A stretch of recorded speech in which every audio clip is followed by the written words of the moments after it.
Friends, welcome back to my YouTube channel Study Career Point. I hope you all are doing well. So start करते हैं हमारी आज की class से। तो देखिए सीडीपी के प्रीवियस ईयर के क्वेश्चन पेपर की सीरीज़ आप लोगों की चल रही है। अभी देखिए जो क्वेश्चंस मैं आप लोगों को करा रही हूँ, ये जो ऑनलाइन एग्जाम आप लोगों के हुए थे, ऑनलाइन एग्जाम के क्वेश्चंस हैं जो ऑनलाइन एग्जाम में आए थे। इसके अलावा देखिए जब ये कंप्लीट हो जाएंगे इसके बाद हम लोग ऑफलाइन जो एग्जाम हुए हैं इनके क्वेश्चन पेपर भी देखेंगे।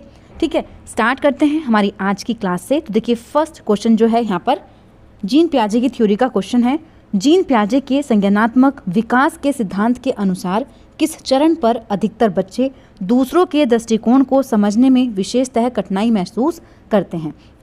देखिए जीन पियाजे ने 4 स्टेजेस दी हैं। कौन कौन सी हैं? तो देखिए सबसे पहले आती है सेंसरी स्टेज। ठीक है, सबसे पहले कौन सी आती है? सेंसरी स्टेज आती है, संवेदीगामक अवस्था। फिर आती है प्री ऑपरेशनल, देन आती है कंक्रीट ऑपरेशनल और लास्ट आती है फॉर्मल ऑपरेशनल। ठीक है, पोस्ट कन्वेंशनल जो लेबल है ये किसका दिया हुआ है? कोलबर्ग की थ्योरी का दिया हुआ है, तो ये तो यहाँ पर नहीं है। अब देखिए इन तीनों में से ही आंसर होगा। देखिए जो औपचारिक सक्रियात्मक अवस्था है इसमें देखिए हाइपोथेटिकल डिडक्टिव रीजनिंग बच्चे के अंदर डेवलप हो जाती है। इसके अलावा एब्स्ट्रैक्ट थिंकिंग बच्चा करने लगता है। ठीक है, एब्स्ट्रैक्ट थिंकिंग आ जाती है। डिडक्टिव रीजनिंग बच्चे के अंदर हो जाती है। इसमें डिडक्टिव रीजनिंग, देखिए ये 3 क्वेश्चंस बनते हैं औपचारिक सक्रियात्मक अवस्था से। ठीक है, तीनों में से कोई भी क्वेश्चन आपसे एग्जाम में पूछ लिया जाएगा। अब देखिए यहाँ पर जो बच्चा है वो एब्स्ट्रैक्ट थिंकिंग भी कर पा रहा है, डिडक्टिव रीजनिंग भी कर पा रहा है, हाइपोथेटिकल डिडक्टिव रीजनिंग भी बच्चा यहाँ पर कर पा रहा है, तो वो दूसरों के पॉइंट ऑफ व्यू को समझने में कठिनाई तो महसूस करेगा नहीं। तो देखिए ये स्टेज तो यहाँ पर नहीं होगी। इसके अलावा देखिए जो कंक्रीट ऑपरेशनल स्टेज है, इस स्टेज में बच्चा जो क्लासिफिकेशन है, ठीक है, क्लासिफिकेशन है, सीरिएशन है और इसके अलावा कंजर्वेशन है, संरक्षण है, ये चीज़ें बच्चे के अंदर कब डेवलप हो जाती है? कंक्रीट ऑपरेशनल स्टेज में। और देखिए जो बच्चा है वो लॉजिक करना स्टार्ट कर देता है, कंक्रीट लॉजिक बच्चे के अंदर स्टार्ट हो जाता है। जब बच्चा यहाँ पर देखिए लॉजिक कर पा रहा है तो बच्चा दूसरों की बातों को समझने में कठिनाई महसूस नहीं करेगा। तो देखिए ये स्टेज भी यहाँ पर नहीं होगी। तो कौन सा ऑप्शन सही है? तो देखिए यहाँ पर पूर्व सक्रियात्मक अवस्था जो हो जाएगी वो बिल्कुल सही हो जाएगी। नेक्स्ट क्वेश्चन पर चलते हैं। देखिए नेक्स्ट यहाँ पर है बहुत छोटे बालकों के लिए समाजीकरण की प्राथमिक संस्था है। देखिए जो प्राथमिक स्तर पर बच्चे होते हैं, बहुत छोटे होते हैं, उनके लिए समाजीकरण की जो प्राइमरी संस्था है वो कौन सी होती है? तो देखिए सबसे पहले नंबर पे जो आती है फैमिली आती है। तो देखिए बिल्कुल यहाँ पर लिखा गया है तत्कालीन परिवार। तो देखिए यहाँ पर ऑप्शन नंबर 4 जो हो जाएगा वो बिल्कुल सही हो जाएगा। ना तो प्रिंट मीडिया होती है, ना ही ऑर्गेनाइजेशन होती है, ना ही विद्यालय। ये जो होते हैं ये सेकेंडरी में आते हैं, ना कि प्राइमरी में। नेक्स्ट क्वेश्चन पर चलते हैं। देखिए नेक्स्ट यहाँ पर है अभिकथन ए दिया गया है, जब शुरुआत में कोई विद्यार्थी किसी समस्या को हल नहीं कर पा रहा हो तो अध्यापिका को उसे बोल बोल कर सोचने के लिए प्रोत्साहित करना चाहिए। तो देखिए बिल्कुल सही चीज़ है कि जब बच्चा किसी समस्या को हल नहीं कर पा रहा है तो अध्यापिका को उसे बोल बोल कर सोचने के लिए प्रोत्साहित करना चाहिए, मतलब उसको हिंट क्लूज देने चाहिए जिससे बच्चा उस समस्या तक पहुंच सके। मौखिकीकरण और बोल बोल कर सोचना विचारों को क्रमित करता है और दी गई समस्या का हल ढूंढने में मदद करता है। तो देखिए दोनों ही पॉइंट यहाँ पर बिल्कुल सही हैं और आर जो है वो ए की बिल्कुल सही तरीके से व्याख्या कर रहा है। तो देखिए यहाँ पर ऑप्शन नंबर 1 जो हो जाएगा वो बिल्कुल सही हो जाएगा। नेक्स्ट क्वेश्चन देखते हैं। देखिए नेक्स्ट यहाँ पर है क्रांतिक अवधि के संप्रत्यय की क्या अवधारणा है? देखिए concept of critical periods assumes क्या होता है? विकास के दौरान अपरिवर्तनीय क्षति, वातावरण का विकास पर कोई प्रभाव ना होना। देखिए वातावरण का विकास पर कोई प्रभाव ना होना ये तो बिल्कुल गलत है। अनुवांशिकता का विकास पर बहुत कम। देखिए जो वातावरण और अनुवांशिकता होते हैं इनकी अंतःक्रिया का बहुत प्रभाव पड़ता है विकास पे। तो देखिए यहाँ तो ये बिल्कुल गलत है दोनों के दोनों स्टेटमेंट। पुरस्कारों का विकास के दौर पर नकारात्मक प्रभाव होना, तो देखिए ये भी यहाँ पर नहीं होगा, बल्कि जो क्रिटिकल पीरियड होता है वो क्या एज्यूम करता है? विकास के दौरान अपरिवर्तनीय क्षति। तो देखिए यहाँ पर ऑप्शन नंबर 1 जो हो जाएगा वो बिल्कुल सही हो जाएगा। नेक्स्ट क्वेश्चन देखते हैं। देखिए नेक्स्ट यहाँ पर है निम्न में से कौन सी एक संरचनावादी अध्यापक की विशेषता है? बहुत अमूर्त विचारों पर आधारित पाठ तैयार करना, अकेले हल करने के लिए बहुत सारी समस्याएं देना, अधिगम का मूल्यांकन अर्धकालीन परीक्षाओं के आधार पर करना, या फिर ऐसी गतिविधियां आयोजित करना जिससे विद्यार्थियों की अवधारणाओं को चुनौती मिले। देखिए जो संरचनावादी अध्यापक होता है उसकी विशेषता यही होती है कि बच्चों को ऐसी एक्टिविटी करने के लिए दे जिससे विद्यार्थियों की अवधारणाओं को चुनौती मिले। तो देखिए यहाँ पर ऑप्शन नंबर 4 जो होगा वो बिल्कुल सही होगा। नेक्स्ट क्वेश्चन पर चलते हैं। देखिए कक्षा में जेंडर रूढ़िवादिता को रोकने के लिए यह महत्वपूर्ण है कि अंतर जेंडर पारस्परिकता को प्रतिबंधित किया जाए, जेंडर भेदभाव पर चर्चा करने से बचा जाए, ऐसे उदाहरण प्रस्तुत किए जाएं जो उन रूढ़िवादों को चुनौती दें या फिर रोज़मर्रा की गतिविधियों द्वारा जेंडर पक्षपात किया जाए। तो देखिए यहाँ पर कौन सा पॉइंट है जो सही हो जाएगा। तो देखिए अगर हमें जेंडर रूढ़िवादिता को रोकना है तो उसके लिए सबसे महत्वपूर्ण क्या है कि ऐसे एग्जाम्पल हम लोगों को प्रस्तुत किए जाएं जो उन रूढ़िवादों को क्या करें, चुनौती दें, ठीक है, चैलेंज करें। तो यहाँ पर ऑप्शन नंबर 3 जो होगा वो बिल्कुल सही हो जाएगा। नेक्स्ट क्वेश्चन देखते हैं। देखिए नेक्स्ट क्वेश्चन यहाँ पर है, जीन पियाजे के सिद्धांत में क्रियाओं और विचारों की संगठित प्रणाली को जो व्यक्तियों को उनके जीवन से संबंधित वस्तुओं और घटनाओं को मानसिक रूप से प्रस्तुत करने और सोचने की स्वीकृति देती है, क्या कहलाती है। तो देखिए यहाँ पर उन्नत आयोजक है, संहिता है, उपकरण है या फिर स्कीमा है। तो देखिए जो स्कीमाज होते हैं वो क्या होता है, मेंटल स्ट्रक्चर होता है। और देखिए यहाँ पर मेंटली रिप्रेजेंट कर रहे हैं चीज़ों को। तो यहाँ पर कौन सा ऑप्शन सही हो जाएगा। और पूछा गया है जीन पियाजे के सिद्धांत के अनुसार, तो इन्होंने किसकी बात की है, स्कीमा की बात यहाँ पर की है। तो यहाँ पर देखिए ऑप्शन नंबर 4 जो हो जाएगा वो बिल्कुल सही हो जाएगा। नेक्स्ट क्वेश्चन यहाँ पर देखते हैं। देखिए अध्यापक के तौर पर आप अपनी कक्षा में मौजूद व्यक्तिगत विभिन्नताओं को अपनाने के लिए निम्न में से क्या करेंगे। तो देखिए क्या क्या चीज़ें यहाँ पर सही होंगी। मिश्रित योग्यता समूह बनाना, तो देखिए बिल्कुल सही है। आप डिफरेंट कैपेबिलिटी वाले बच्चों का एक समूह बनाएंगे तो वो बिल्कुल सही हो जाएगा। पाठ्यक्रम को समृद्ध करना, देखिए ये भी बिल्कुल सही है। अध्यापन के बाल केंद्रित तरीके अपनाना, बच्चे को सेंटर में रख करके, तो देखिए ये भी बिल्कुल सही हो जाएगा। विद्यार्थियों का नामकरण करना, देखिए लेबलिंग बच्चे को नहीं देनी है। तो यहाँ पर देखिए 4th ऑप्शन को छोड़ करके तीनों ऑप्शन ही यहाँ पर बिल्कुल सही हैं। नेक्स्ट क्वेश्चन देखते हैं।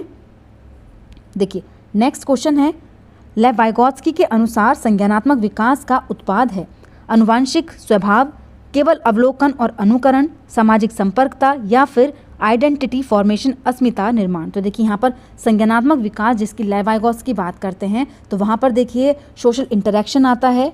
क्या आता है, सोशल इंटरेक्शन। इसके अलावा देखिए कौन सी चीज़ आती है, कल्चर की बात करते हैं लेव वाइगोत्स्की, ठीक है, किस चीज़ की बात करते हैं, कल्चर की बात करते हैं। इसके अलावा देखिए लैंग्वेज की बात करते हैं लेव वाइगोत्स्की, भाषा की बात करते हैं लेव वाइगोत्स्की। तो देखिए ये पॉइंट है जो किसके लिए पूछे जाते हैं, लेव वाइगोत्स्की की थ्योरी से रिलेटेड पूछे जाते हैं।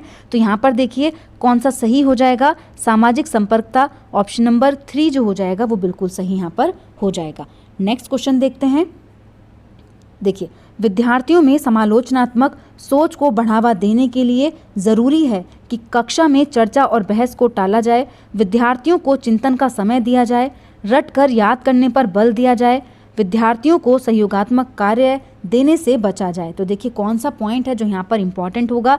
देखिए ना तो रट्टाफिकेशन पर आप लोगों को जोर देना है और ना ही देखिए सहयोगात्मक कार्य को प्रोत्साहन देना है, ना कि उससे बचना है, ठीक है। बहस को और चर्चा को आप टालोगे, देखिए बहस और चर्चा जितनी क्लासेस में होंगी, डिस्कशन जितना ज़्यादा हो जाए, बच्चे की जो लर्निंग है वो उतनी ही मीनिंगफुल होती है। तो ये पॉइंट भी यहाँ पर गलत हो जाएगा।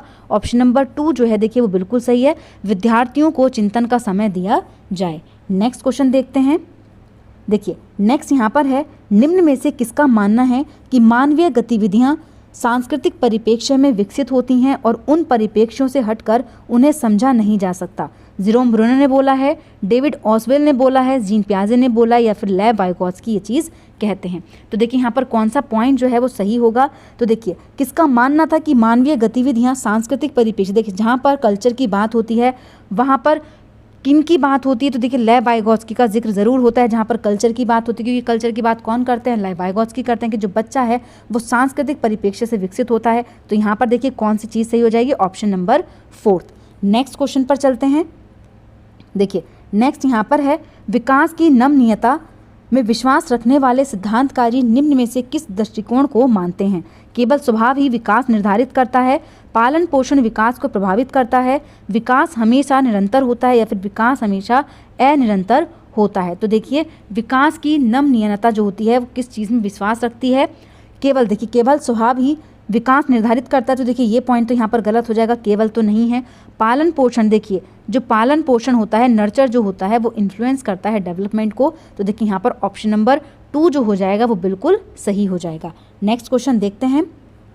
देखिए नेक्स्ट यहाँ पर है, विभिन्न संजातीय समूहों से संबंधित विद्यार्थियों से युक्त कक्षा में एक अध्यापिका को क्या करना चाहिए? विद्यार्थियों को समान संजातियों के आधार पर वर्गीकृत कर देना चाहिए। ऐसी चर्चाएं सुसाधित करनी चाहिए जिनसे विविधता के प्रति स्वीकृति और सम्मान पैदा हो। प्रभुत्ववादी संस्कृति पर आधारित मानकीकृत, देखिए मानकीकृत पाठ्यक्रम का तो आपको यूज़ नहीं करना है, ना ही उसको बढ़ावा देना है।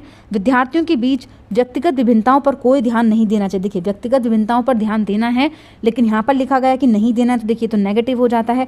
बच्चों को वर्गीकृत नहीं करना है, आइडेंटिफाई नहीं करना है उनके ग्रुप्स को, तो देखिए ये भी यहाँ पर क्या हो जाएगा? गलत हो जाएगा। यहाँ पर देखिए डिवाइड करने की बात हुई है स्टूडेंट्स को, तो ये क्या है? नेगेटिव है। तो यहाँ पर कौन सा पॉइंट सही हो जाएगा? Option number 2। नेक्स्ट क्वेश्चन पर चलते हैं।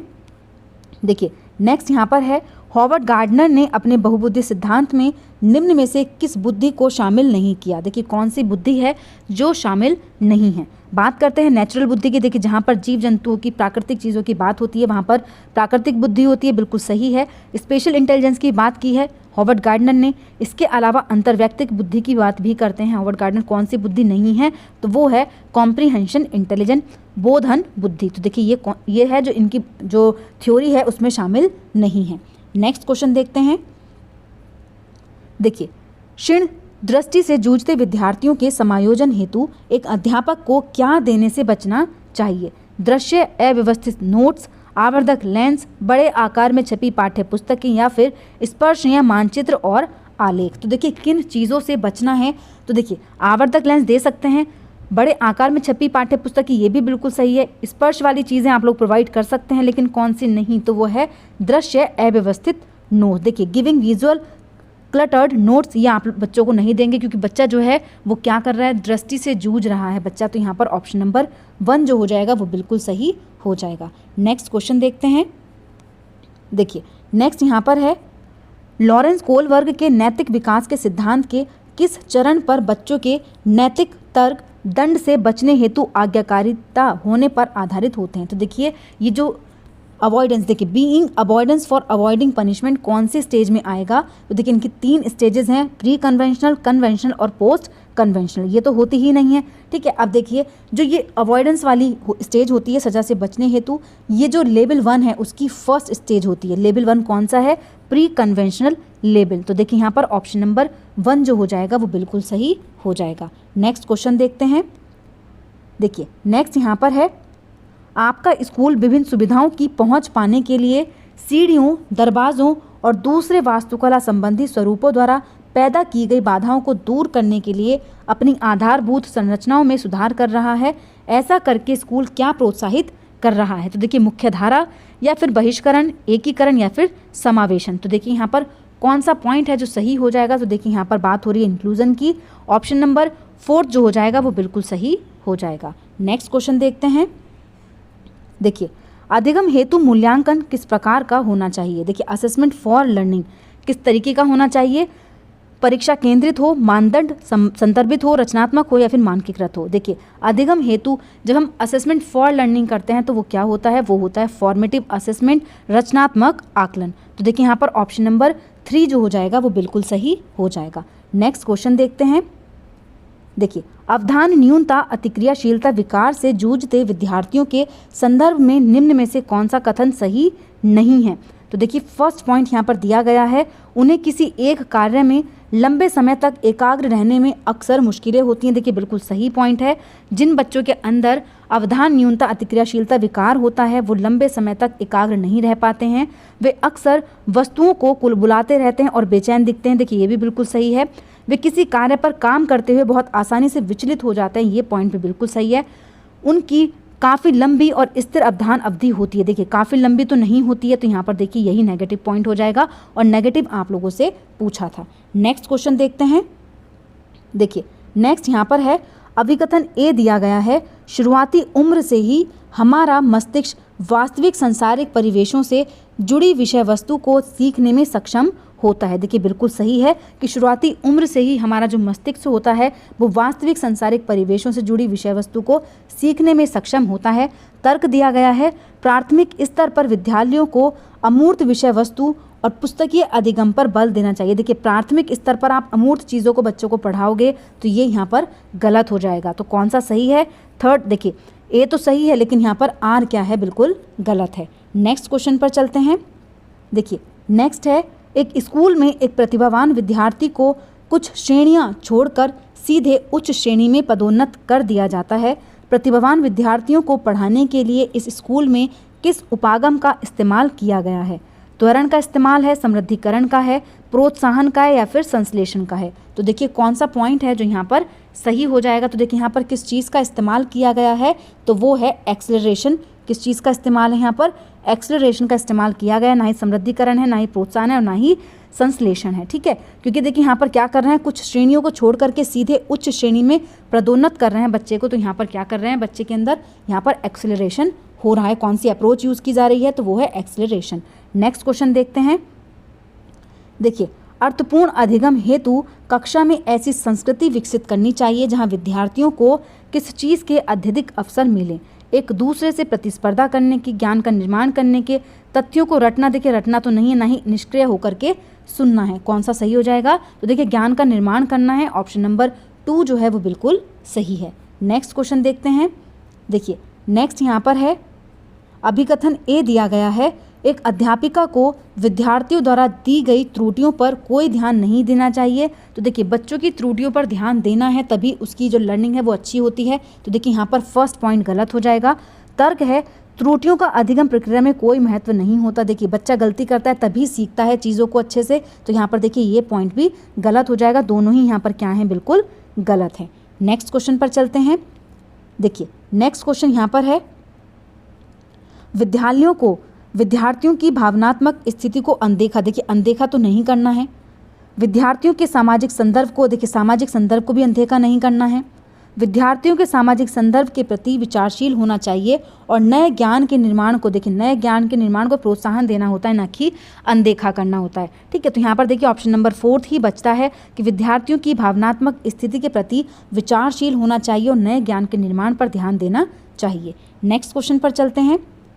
देखिए नेक्स्ट है, अधिगम अधिक प्रभावशाली होता है जब विषय वस्तु अत्यधिक जटिल हो, अध्यापक का शिक्षा शास्त्र व्यवहारात्मक हो, अधिगम लक्ष्य परीक्षा केंद्रित हो या फिर अधिगम का स्वभाव प्रयोगात्मक हो। तो देखिए कौन सा यहाँ पर सही होगा। तो ना तो देखिए विषय वस्तु को ज़्यादा जटिल बनाना है, ना ही व्यवहारात्मक रखना है शिक्षा शास्त्र को, ठीक है, ना ही परीक्षा केंद्रित हो। सिर्फ कौन सा सही हो जाएगा, तो अधिगम का स्वभाव कैसा होना चाहिए, प्रयोगात्मक होना चाहिए। ऑप्शन नंबर 4 जो होगा यहाँ पर बिल्कुल सही होगा।